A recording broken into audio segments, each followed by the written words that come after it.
Mas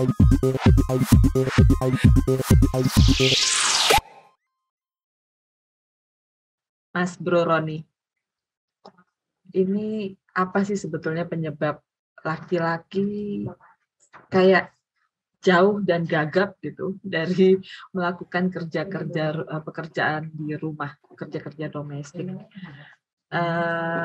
Apa namanya ya, seperti barusan yang disampaikan oleh Kohran misalnya, malu salah satunya gitu ya.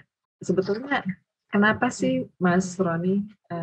Padahal kalau urusan ngepel, urusan nyapu, harusnya dua-duanya bisa gitu kan ya. Enggak, sapu diciptakan, sapu diciptakan tanpa jenis kelamin. Tanpa jenis kelamin, dan sebetulnya bisa dimanfaatkan tentang laki-laki dan perempuan. Jadi kenapa sebetulnya Mas Roni? Apakah ini terkait dengan runtuhnya maskulinitas seperti yang tadi disampaikan Mama Kohgren? Gimana Mas? Saya kira lebih ke jadi kebiasaan. Jadi memang laki-laki nggak dibiasakan.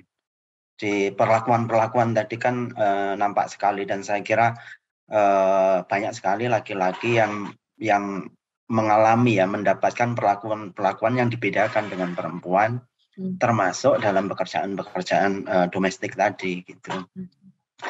Nah, perlakuan ini awalnya nggak ngerti juga sih apakah itu apakah ada normanya atau enggak, tapi karena dibiasakan itu lalu memproduksi sebuah norma.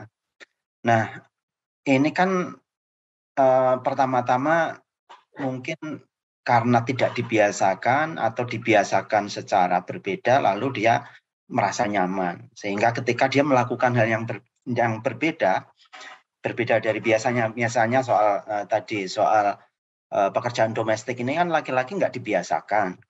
Lalu ketika dia mencoba melakukan itu kan muncul ketidaknyamanan. Nah, kalau dia dibebas tugaskan itu kan rasanya nyaman gitu loh. Nah, ini sebetulnya hambatan-hambatan ini yang sebetulnya lebih mengemuka ya. Makanya ketika ada perubahan itu ada perasaan canggung, ada perasaan tidak nyaman, kemudian merasa wagu itu apa ya? Ya canggung dari gitu. Nah, sehingga ya akhirnya kebiasaan itu terus berlanjut gitu. Nah, saya sendiri kebetulan nggak mengalami fase yang terlalu frontal begitu ya, karena sejak SD, sejak SMP itu sudah dididik mandiri. Bukan dididik mandiri ya, kebetulan kehidupan saya itu terpaksa harus mandiri karena harus berpisah dengan orang tua itu. Jadi sejak kecil berpisah dengan orang tua sehingga dibiasakan atau terbiasa melakukan pekerjaan-pekerjaan yang menyangkut kebutuhan hidup saya itu secara sendiri. Nah, tetapi terasa sekali kalau urusan masak itu nggak pernah dibiasakan, sehingga itu salah satu trigger saya. Kalau urusan masak memang ya, kalau masak air itu ya bisa lah gitu. Lalu masak mie meningkat, lalu bikin kopi.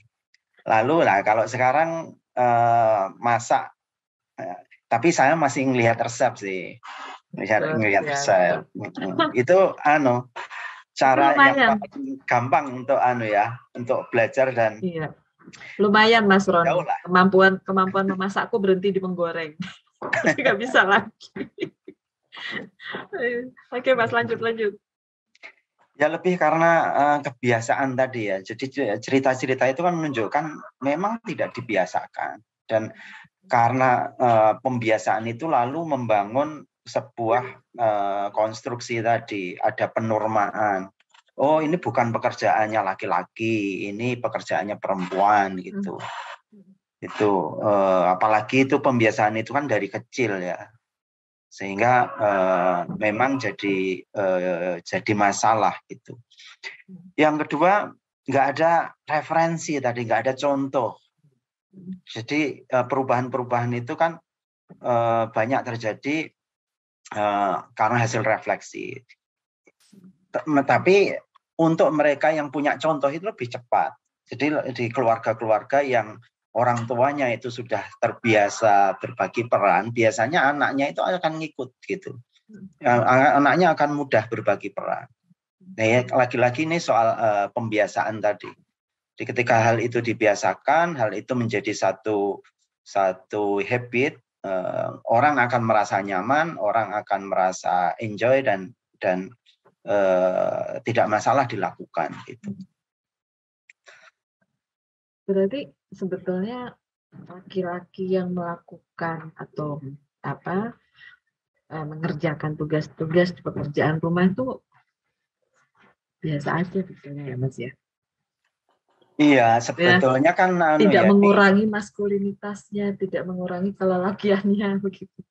Iya, saya kira itu juga kemudian memunculkan tadi, karena kebiasaan itu memunculkan sebuah anggapan, oh ini bukan pekerjaannya laki-laki, ini pekerjaannya perempuan. Lalu ditabukan laki-laki melakukan itu, kalau melakukan lalu dianggap mengurangi marwahnya atau marwahnya sebagai laki-laki. Esensinya. Gitu. Marwah itu apa ya? Ya wibawa laki-laki itu seolah turun itu. Ya. Tapi itu kan karena pembiasaan, karena konstruksinya, tetapi justru seseorang akan semakin kehilangan marwahnya ketika dia tidak bisa menghadirkan manfaat gitu. Jadi dalam banyak hal ya laki-laki diberikan privilege itu atau keistimewaan itu karena ada tuntutan yang lain gitu. Ya. Nah, dia dituntut untuk melakukan hal yang lain, misalnya mencari nafkah, menghandle pekerjaan-pekerjaan yang lebih berat, membutuhkan otot dan seterusnya. Dan di ruang publik, pekerjaan rumah itu tidak dianggap sebagai pekerjaan yang membutuhkan otot gitu. Tapi itu membutuhkan ketelatenan, ketelitian. Nah, itu tidak dihitung ya. Nggak dihitung, nggak laki-laki lah gitu. Nah, kalau dia bisa menjalankan peran dan fungsinya sesuai ekspektasi, itu biasanya tidak terlalu menjadi masalah dalam dirinya loh ya. Masalah mungkin bukan buat orang lain, tapi dalam dirinya. Tapi ketika dia tidak bisa melakukan itu, sebetulnya konsep dirinya juga bermasalah gitu. Dia merasa kurang laki-laki gitu. Nah, tetapi kalau dia bisa membuat manfaat lalu dihargai oleh orang lain dan dia juga merasa senang, ya kebermanaan dirinya juga akan pulih kembali. Gitu.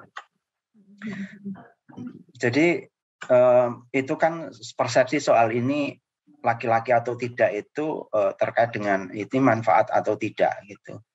Tapi kalau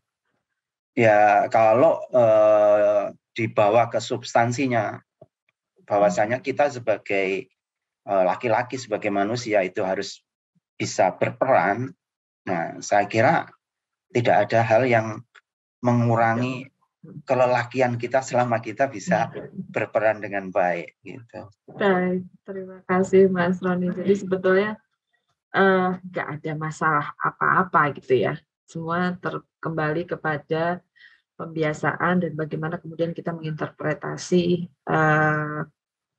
apa yang produktif, apa yang tidak produktif di mata masyarakat, karena itu sebetulnya apa yang menurut kita produktif, menurut orang lain enggak, apa yang menurut orang lain enggak, menurut kita iya, itu sangat-sangat relatif begitu.